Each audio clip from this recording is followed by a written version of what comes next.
여호아스 왕의 시대에 아람 왕 하사엘이 항상 이스라엘을 학대하였으나 여호와께서 아브라함과 이삭과 야곱과 더불어 세우신 언약 때문에 이스라엘에게 은혜를 베풀며 그들을 불쌍히 여기시며 돌보사 멸하기를 즐겨하지 아니하시고 이때까지 자기 앞에서 쫓아내지 아니하셨더라. 아람의 왕 하사엘이 죽고 그의 아들 베나닷이 대신하여 왕이 되매 여호아스의 아들 요아스가 하사엘의 아들 베나닷의 손에서 성읍을 다시 빼앗으니 이 성읍들은 자기 부친 여호아스가 전쟁 중에 빼앗겼던 것이라. 요아스가 베나닷을 3번 쳐서 무찌르고 이스라엘 성읍들을 회복하였더라. 아멘. 할렐루야. 오늘 추수감사주일입니다. 추수감사주일을 저에게 허락하신 하나님께 감사를 드립니다. 여러분, 이 추수라는 단어를 생각을 하시면서 하나님께서 나에게 무엇을 추수하게 하셨는가 생각해 볼 수 있기를 바랍니다. 2021년도에 하나님께서 나에게 열매로 추수하게 하신 것, 그것이 무엇인가를 생각을 하시면서 그렇다면 나는 하나님께 어떻게 보답을 할 것인가, 내가 하나님께 드릴 것은 무엇인가, 그것까지 생각할 수 있기를 바랍니다. 항상 하나님께서 나에게 주신 것만 생각을 하는 것이 아니라 주신 것을 생각을 하면서 이제는 나도 드려야 되겠구나. 사실 하나님께서 우리에게 무엇을 주실 때 기쁜 마음으로 주셨을 줄로 믿습니다. 우리도 하나님께 무엇인가를 드릴 때 억지로나 인색함으로가 아니라 항상 감사함으로 기쁜 마음으로 드릴 수 있기를 바랍니다.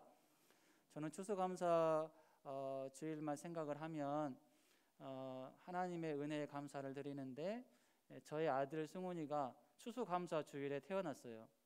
제가 전도사 시절 때 주일날 교회에서 여러 가지 봉사를 하고, 그때는 성가대 지휘도 제가 조금씩 협력하고 했는데, 그때 한참 바쁠 때 주일날 태어났습니다. 병원에서 11월 18일 그때 주일이었는데 그때 태어났어요. 그래서 제가 아들을 수확을 했습니다.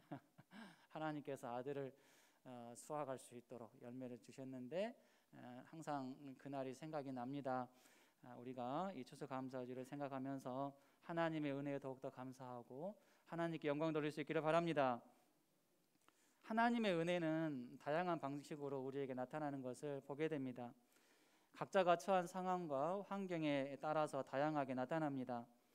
그런데 우리는 이렇게 다양한 방식으로 나타나는 하나님의 은혜를 입고 살아가고 있음에도 불구하고 잘 인식하지 못하고 잘 깨닫지 못할 때가 많습니다. 그래서 마치 하나님께서 나에게 은혜를 베풀어 주지 않은 것처럼 그렇게 생각하고 또 말하고 행동할 때가 많습니다. 심지어는 하나님께서 나에게 은혜를 주신 것이 없다 뿐만 아니라 하나님께서 주신 은혜를 완전히 잊어버릴 때도 많습니다. 이런 의미에서 저는 오늘 본문에서 하나님의 은혜가 어떻게 나타났는가 이것을 살펴보면서 여러분과 함께 하나님의 은혜에 대해서 다시 한번 생각해 보는 시간을 갖기를 원합니다. 우리 속담에 원수는 물의 색이고 또 은혜는 돌의 색이라는 속담이 있습니다. 우리 모든 성도들이 하나님의 은혜를 돌에 새기는 그러한 심정으로 우리의 마음에 잘 새길 수 있기를 바랍니다. 오늘 본문에서 하나님의 은혜는 여호아하스 왕의 시대에 나타났습니다. 이 시대는 어떤 시대일까요? 계속 학대를 받고 있는 시대였습니다. 그러니까 여호아하스가 학대를 계속 받고 있는 그 시대에 하나님께서 은혜를 베풀어 주셨다라는 것이지요. 열왕기하 13장 22절 말씀입니다. 여호아하스 왕의 시대에 아람 왕 하사엘이 항상 이스라엘을 학대하였으나, 이스라엘은 아람 왕 하사엘로 인해서 학대를 받고 있었어요. 그것도 항상. 얼마나 괴로웠을까요? 왜 이스라엘이 또 여호아하스가 이렇게 하사엘로 인해서 학대를 계속 받게 되었을까요? 그 이유는 북이스라엘의 여호아하스 왕이 여호와 보시기에, 하나님 보시기에 악을 행했고 계속 북이스라엘의 초대 왕이었던 여로보암의 죄를 따라서 행했고 그 길을 떠나지 않았기 때문입니다. 즉 여호아스 왕과 이스라엘이 계속 학대를 받게 된 것은 그들의 죄 때문이었고 하나님의 징계의 결과였다라는 것을 알 수가 있습니다. 사실 당연한 결과라고 할 수가 있죠. 여러분, 죄에 대한 보응은 형벌이라는 사실을 믿으시기를 바랍니다.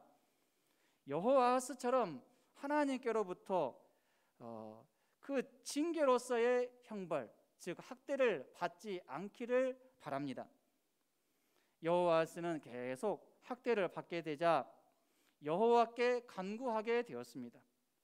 열왕기하 13장 3절로 4절 말씀입니다. 여호와께서 이스라엘에게 노하사 늘 아람 왕 하사엘의 손과 그의 아들 베나닷의 손에 넘기셨더니 아람 왕이 이스라엘을 학대함으로 여호아스가 여호와께 간구하매. 하나님께서 여호아스와 이스라엘에게 학대를 받게 하신 이유는 무엇입니까? 그들로 하여금 여로보암의 죄, 곧 우상 숭배의 죄에서 떠나게 하기 위해서이죠. 이것이 바로 하나님께서 행하신 모든 징계의 주 목적입니다. 만약에 학대가 없었다면 여호아스가 하나님께 간구하는 자세로 나아갔을까요? 절대로 그렇게 하지 않았을 것입니다. 그동안의 여호아스가 보인 태도를 보면 절대로 학대가 없었다면 하나님을 찾지 않고 하나님께 간구하지 않았을 것이라는 사실을 확실하게 알 수 있습니다. 오직 여호아스는 학대로 인하여서 큰 공경에 처하게 되자 비로소 하나님을 찾고 하나님께 간구하게 되었던 것입니다. 이런 의미에서 볼 때 여호아스에게 있어서 학대를 받는 것은 그가 하나님을 찾게 하는 좋은 통로였음을 알 수가 있습니다. 여러분, 학대를 받는 것이 다 나쁜 것은 아니다라는 사실을 아실 수 있기를 바랍니다. 학대를 통하여서 자신의 삶을 돌아보고 하나님께로 돌아오는 사람들이 많기 때문입니다. 학대를 받고 하나님께로 돌아와서 남은 여생을 복되게 사는 것이 낫겠습니까? 아니면 학대 없이 하나님께 유기된 백성으로 계속 죄 가운데 살면서 버림받은 자로 사는 것이 낫겠습니까? 우리는 잘 생각해 보아야 됩니다. 하나님은 학대 가운데 자기를 찾고 하나님께 간구하는 그 여호아스의 간구를 들어주셨습니다. 그리고 학대받는 것을 그치게 하셨습니다. 은혜를 베풀어 주신 것이지요. 학대는 곧 고난입니다. 고난에는 여러 종류의 고난이 있죠. 죄에 대한 징계로서의 고난이 있고 의인이 당하는 고난이 있습니다. 죄에 대한 징계로서의 고난의 목적이 무엇입니까? 죄를 떠나게 하는 데 목적이 있습니다. 그래서 이러한 고난은 내가 죄를 떠나면, 죄를 더 이상 짓지 아니하면 그 고난은 없어지게 되어 있습니다.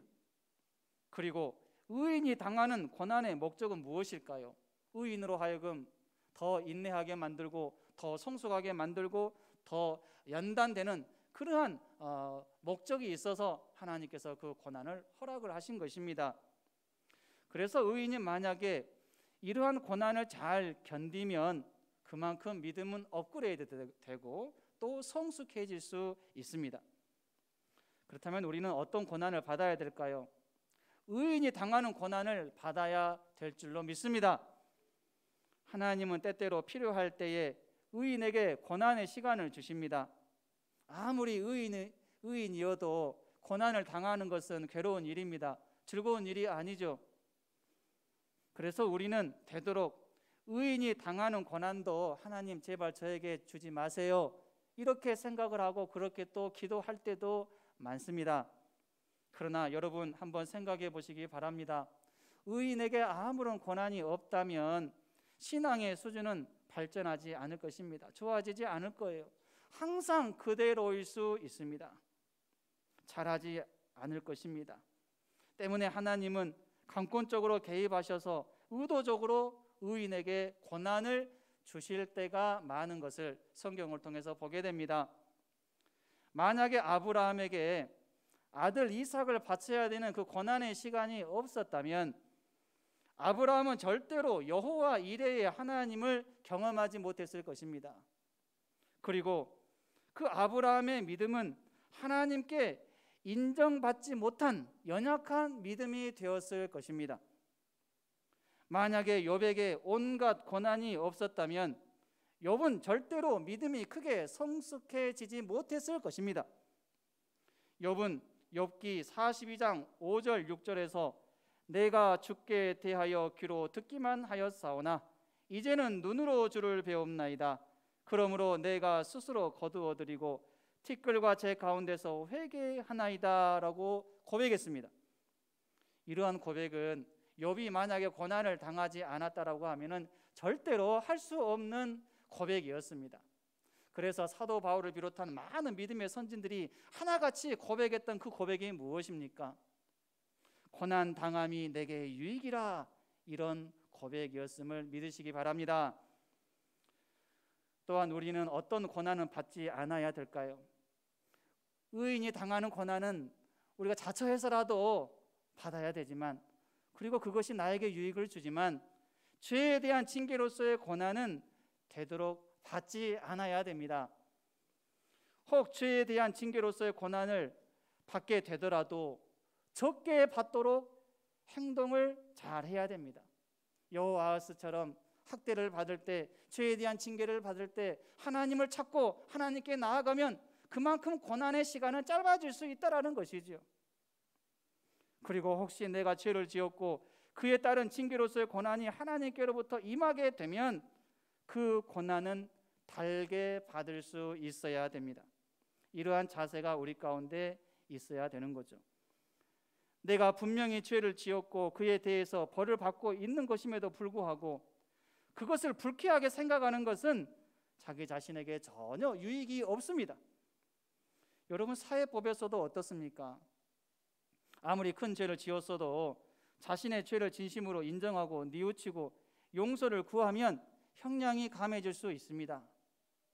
그러나 도무지 죄를 뉘우치지 않고 자신이 당해야 되는 고난만 생각을 하면서 기분 나쁘게 반응하면 그 사람은 괘씸죄가 적용이 되어서 오히려 더 큰 가중처벌을 받을 뿐이죠. 이런 의미에서 여호아하스는 비록 죄로 인해서 학대를 받았지만 그래도 잘한 점은 학대를 받음으로 인해서 자신의 죄를 뉘우치고 하나님의 도움을 갈망했다는 데 있습니다. 물론 그렇다라고 해서 여호아하스의 이 하나님께 간구하는 그 간구 행위가 100% 완전하게 진실된 간구였다라고는 볼 수는 없습니다. 왜냐하면 하나님의 도움으로 학대를 받지 않게 되자 다시 죄의 길로 나아갔기 때문입니다. 하나님의 은혜는 그게 두 번째로 언약, 즉 약속을 기억해 주신 것으로 나타났습니다. 예후에게 하신 약속을 하나님께서 기억해 주셨습니다. 열왕기하 10장 30절 말씀입니다. 함께 읽습니다. 여호와께서 예후에게 이르시되 내가 나 보기에 정직한 일을 행하되 잘 행하여 내 마음에 있는 대로 아합 집에 다 행하였은즉 내 자손이 이스라엘 왕위를 이어 4대를 지내리라 하시니라. 하나님께서 여호아하스의 아버지 예후에게 약속하신 것이 있었어요. 그것은 너의 자손 4대까지 왕위가 지속되게끔 내가 은혜를 주겠다, 이 약속입니다. 그런데 여호아하스 시대에 아람의 학대로 인하여서 자칫 왕의 명맥이 끊어질 위기에 처하게 되었습니다.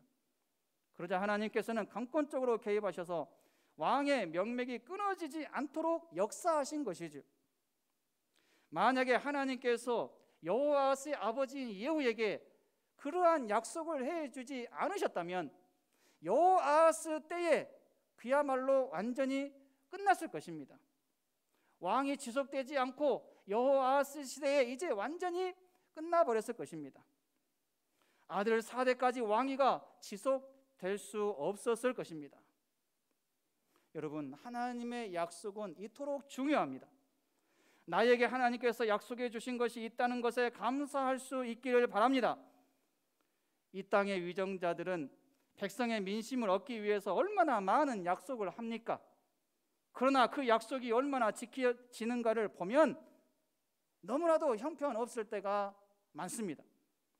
거짓 약속으로 끝날 때가 많고, 오히려 전혀 약속한 것이 아닌데 약속하지도 않았던 것을 추진하기도 하고, 또 약속한 것과는 정반대의 일들을 적극적으로 추진하는 일도 비일비재합니다. 이럴 때 우리는 배신감을 느끼죠. 왜 내가 저 사람을 뽑았나 후회할 때가 많습니다. 사람은 자신이 누군가에게 한 약속은 잘 잊어버리고 다른 사람이 나에게 한 약속은 잘 기억하는 경향이 있습니다. 그래서 나에게 어떤 약속을 한 사람이 약속을 이행하지 않고 계속해서 그 약속을 기억하지 못하고 그 약속을 지키려고 하지 않으면 화를 내고 온갖 저주의 말을 퍼부을 때가 많습니다. 그럴 때 우리는 우리 자신을 돌아보아야 합니다. 나는 과연 사람에게 한 약속과 또 하나님께 한 약속을 과연 잘 지키고 있는지, 이것을 생각해 보아야 된다라는 것이죠. 다른 사람이 나에게 약속을 안 지킨 것, 그것만 생각하는 것이 아니라 나는 과연 어떤가?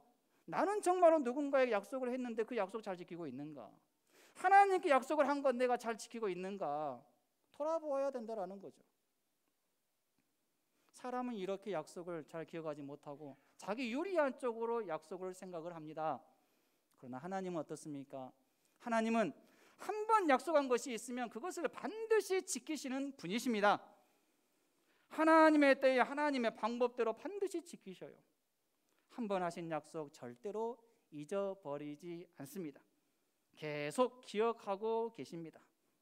하나님은 예후에게 하신 약속을 기억하심으로 여호아스에게 은혜를 베풀어 주셨습니다. 민수기 23장 19절입니다. 하나님은 사람이 아니시니 거짓말을 하지 않으시고 인생이 아니시니 후회가 없으시도다. 어찌 그 말씀하신 바를 행하지 않으시며 하신 말씀을 실행하지 않으시랴. 하나님은 예후에게 약속하셨을 뿐만 아니라 믿음의 족장들에게도 많은 약속을 하셨어요. 아브라함과 이삭, 야곱과 더불어 세우신 약속도 하나님께서 기억하심으로 여호아스 때에 은혜를 베풀어 주셨습니다. 열왕기하 13장 23절입니다. 여호와께서 아브라함과 이삭과 야곱과 더불어 세우신 언약 때문에 이스라엘에게 은혜를 베풀며 그들을 불쌍히 여기시며 돌보사 멸하기를 즐겨하지 아니하시고 이때까지 자기 앞에서 쫓아내지 아니하셨더라. 아브라함과 세우신 약속은 무엇일까요? 창세기 12장 6절로 7절에 아브라함이 그 땅을 지나 세겜 땅 모래 상수리 나무에 이르니 그때에 가나안 사람이 그 땅에 거주하였더라. 여호와께서 아브라함에게 나타나 이르시되 내가 이 땅을 내 자손에게 주리라 하신지라. 그리고 창세기 15장 18절에 그날에 여호와께서 아브라함과 더불어 언약을 세워 이르시되 내가 이 땅을 애굽 강에서부터 그 큰 강 유브라데까지 내 자손에게 주노니 약속하셨어요. 이삭과 세우신 약속도 있습니다. 창세기 28장 4절 말씀 함께 읽습니다. 아브라함에게 허락하신 복을 내게 주시되 너와 함께 내 자손에게도 주사 하나님이 아브라함에게 주신 땅 곧 내가 고려하는 땅을 내가 차지하게 하시기를 원하노라. 야곱과 세우신 약속도 있어요. 창세기 28장 13절입니다. 또 본즉 여호와께서 그 위에 서서 이르시되 나는 여호와니 너의 조부 아브라함의 하나님이요 이삭의 하나님이라. 내가 누워있는 땅을 내가 너와 내 자손에게 주리니. 하나님께서 믿음의 족장들에게 하신 약속이 무엇입니까? 그 땅에 대한 약속이에요. 가나안 땅에 대한 약속이죠. 가나안 땅에 들어가게 하겠고 그 땅에서 정착하게 할 것이다. 너의 후손들이 반드시 가나안 땅을 차지하게 할 것이다. 이러한 약속을 아브라함, 이삭, 야곱에게 주셨다라는 사실입니다. 그런데 지금 본문에서 가나안 땅에 거하는 이스라엘 백성들이 이방 나라로 인해서 학대를 받음으로 이제 멸절당하게 될 상황에 처하게 된 것이죠. 그러자 하나님께서는 강권적으로 개입하심으로 은혜를 베풀어 주셨습니다. 불쌍히 여겨주시고 돌보아 주셨습니다. 만약에 하나님께서 믿음의 족장들에게 가나안 땅에 대한 약속을 하지 않으셨다면 이방 나라가 그 땅을 점령했을 것이고 이스라엘 백성들은 모두 쫓겨나게 되었을 것입니다. 그러나 하나님께서 가나안 땅을 약속하셨기 때문에 학대받을 때에 이스라엘에게 은혜를 베풀어 주신 것입니다. 하나님은 멸하기를 즐겨하지 않으셨습니다. 사실 북이스라엘 왕 여호아하스가 하나님께 했던 죄악된 행동들을 보면 학대를 받고 멸망을 당해도 아무런 불평을 할 수가 없습니다. 그런데 하나님께서는 멸절되지 않도록 은혜를 베풀어 주셨어요. 이것이 은혜입니다. 특별히 여호아하스와 이스라엘이 하나님께 은혜를 입을 수 있었던 이유가 무엇입니까? 조상들이 하나님께로부터 약속을 받았기 때문입니다. 하나님께서 믿음의 조상들, 족장들에게 약속을 해주셨기 때문이에요. 하나님께 약속을 받는 것은 곧 하나님께 복을 받는 증거입니다. 그리고 하나님께서 인정하시는 신앙의 좋은 모습이 있다는 것을 증명합니다. 한마디로 믿음의 조상들이 하나님께 선한 일을 했고 그로 인해서 하나님께 약속을 받았던 것이지요. 여러분, 우리 중에는 굳이 내가 특별히 하나님께 잘한 것이 없음에도 불구하고 하나님께 큰 은혜와 복을 많이 받는 사람들이 있습니다. 이들이 이러한 은혜와 복을 받을 수 있었던 비결은 무엇일까요? 아마도 그들의 조상들 가운데에 하나님의 일에 헌신했던 좋은 믿음을 가진 자들이 있었기 때문일 것입니다. 여러분, 여러분의 후손들이 하나님의 은혜와 복을 누리기를 원하십니까? 그렇다면 내가 살아있는 동안에 믿음과 섬김 그리고 헌신의 씨앗을 많이 심으시기를 바랍니다. 이러한 자들에게 하나님은 반드시 약속해 주시는 것이 있을 것이고 그 약속은 나에게뿐만 아니라 내 후손들에게까지 유효해서 후손들이 복된 은혜를 누리게 될 것입니다. 하나님은 재앙을 내리시는 것을 즐거워하시는 분이 아니십니다. 악의 세력에 대해서는 하나님께서 단호하게 멸하십니다. 단호하게 대처하시고 징계하셔요. 하지만 약속이 있고 약속이 유효한 백성에게는 재앙을 내리다가도 그 재앙 중에서 은혜를 베풀어 주시는 것입니다. 이러한 사실을 우리는 열왕기하 13장 14절에서 19절에 나타난 엘리사의 예언을 통해서 확실하게 알 수 있습니다. 엘리사 선지자가 죽을 병에 걸렸어요. 그러자 그때 당시 이스라엘 왕 요아스가 엘리사에게 찾아와서 눈물을 흘리며 내 아버지여 내 아버지여 이스라엘의 병거와 마병이여 라고 말하면서 슬퍼합니다. 눈물을 흘려요.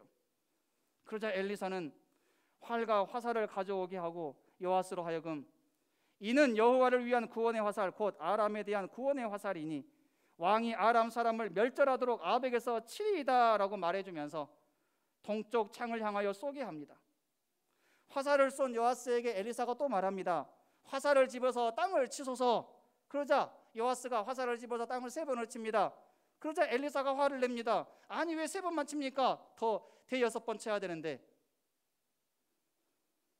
만약 대6번을 쳤다면 아람을 확실하게 진멸했을 텐데 왕이 3번만 쳤기 때문에 진멸하지는 못할 것입니다. 이렇게 예언을 했습니다. 그런데 그 예언은 그대로 이루어졌어요. 중요한 것은 하나님은 약속이 유효한 중에 있는 예후의 후손인 요아스에게 엘리사를 통해서 재앙 가운데서 구원의 은혜를 베풀어 주셨다는 것입니다. 욥기 5장 18절로 21절 말씀입니다. 하나님은 아프게 하시다가 싸매시며 상하게 하시다가 그의 손으로 고치시나니 6가지 환난에서 너를 구원하시며 7가지 환난이라도 그 재앙이 내게 미치지 않게 하시며 기근 때의 죽음에서 전쟁 때의 칼의 위협에서 너를 구원하실 터인즉 내가 혀의 채찍을 피하여 숨을 수가 있고 멸망이 올 때에도 두려워하지 아니할 것이라 말씀하셨어요. 여러분, 하나님의 은혜는 회복시켜 주신 것으로도 나타났습니다. 열왕기하 13장 25절 말씀 함께 읽겠습니다. 여호아스의 아들 요아스가 하사엘의 아들 베나닷의 손에서 성읍을 다시 빼앗으니 이 성읍들은 자기 부친 여호아스가 전쟁 중에 빼앗겼던 것이라. 요아스가 베나닷을 3번 쳐서 무찌르고 이스라엘 성읍들을 회복하였더라. 어떻게 회복시켜 주셨습니까? 빼앗겼던 것을 다시 찾게 하셨습니다. 빼앗겼는데 다시 찾는 은혜를 주신 거죠. 여호아스가 빼앗긴 건 무엇입니까? 성읍입니다. 누가 빼앗겼어요? 여호아스가 빼앗긴 거죠. 왜 빼앗겼습니까? 죄를 지음으로 인해서 하나님께서 빼앗게 하신 것입니다. 빼앗기게 하신 것이죠. 여러분, 하나님께 죄를 지으면 빼앗기는 일이 일어납니다. 아무리 내가 빼앗기기 싫은 것이 있어도 만약 내가 하나님 앞에서 올바르게 살지 못하고 하나님께서 나에게 주신 것이 있는데 그것을 올바르게 사용하지 않는다면 분명히 나의 삶 가운데는 하나님께서 걷어가시는 것이 생기게 되어 있는 것입니다. 내 입장에서는 빼앗기게 되는 것이죠. 하나님은 이러한 일들을 통해서 우리로 하여금 무엇을 가르쳐 주시기를 원하실까요? 내가 하나님 앞에 죄를 지으면 하나님께서 나에게 있는 거 빼앗아 가시는구나. 그래서 죄를 짓지 않아야 되겠구나. 이것을 깨닫게 하시기를 원하셨다라는 거죠. 하나님은 하나님 외에 다른 것을 우상시하는 것을 싫어하십니다. 우리는 절대로 하나님 외에 다른 것을 우상시해서는 안 됩니다. 만약 우리가 하나님 외에 다른 것을 우상시한다면 하나님께서는 반드시 내가 우상시 여기는 것으로 인해서 나로 하여금 어려움을 겪게 만들 것입니다. 빼앗아 가실 수 있고 그 외에 다른 방법을 사용하실 수도 있겠죠. 하나님보다 재물을 우상시하지 마시기를 바랍니다. 만약에 내가 하나님보다 재물을 우상시 여긴다면 반드시 하나님께서는 재물을 빼앗아 가실 것입니다.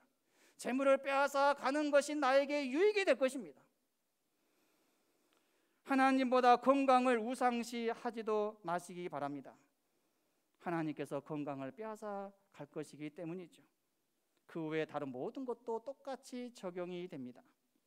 우리는 보통 11조를 잘 드리지 않으면 하나님께서 정확하게 11조를 다른 방법으로 손해나게 하신다, 빼앗게 하신다는 설교를 많이 들었습니다. 또한 그런 경험이 있다라고 말하는 성도들도 많이 만나게 됩니다. 여러분, 실제로 그렇습니다. 11조는 하나님의 것이죠. 우리에게 있는 모든 것이 하나님의 것이고 모든 것을 하나님께서 나에게 바쳐라라고 요구하실 수 있는데 하나님은 10의 1조만 요구하신 것이죠. 하나님은 왜 10의 1조를 강조하실까요? 그것은 하나님께서 가난하셔서가 아닙니다. 하나님은 그것을 통해서 나에게 물질을 주시는 분은 하나님이다. 이것을 가르쳐 주기 위해서이고 또 그것을 통해서 더 큰 복을 주시기를 원하시기 때문임을 믿으시기 바랍니다. 하나님께 죄를 지으면서 빼앗기는 삶을 살지 마시기 바랍니다. 또한 하나님 외에 다른 것을 우상시하면서도 빼앗기는 삶을 살지 않기를 바랍니다. 이러한 삶은 자신에게도 슬픈 일이고 하나님 편에서도 결코 즐거운 일이 아닙니다. 빼앗겼다라는 말은 나는 원하지도 않는데 외부의 강압에 의해서 불가피하게 빼앗긴 것을 의미하죠. 빼앗겼다라고 생각되는 것이 있으십니까? 그것이 하나님께 드리는 헌금이 아니기를 바랍니다. 그것이 하나님께 드리는 시간과 정성이 아니기를 바랍니다. 그래서 내가 하나님께 이렇게 헌금을 했는데 내가 가난하게 되었어 라고 말하지 않기를 바랍니다. 내가 하나님께 이렇게 나름대로 시간을 드리고 정성을 드리고 내 건강을 바쳤는데 오히려 나에게 돌아온 것은 손해뿐이야. 하나님께서 나에게 더 많은 것을 빼앗아 가셨어. 이렇게 말하지 않기를 바랍니다. 예수님은 마태복음 6장 33절에서 그런즉 너희는 먼저 그의 나라와 그의 의를 구하라.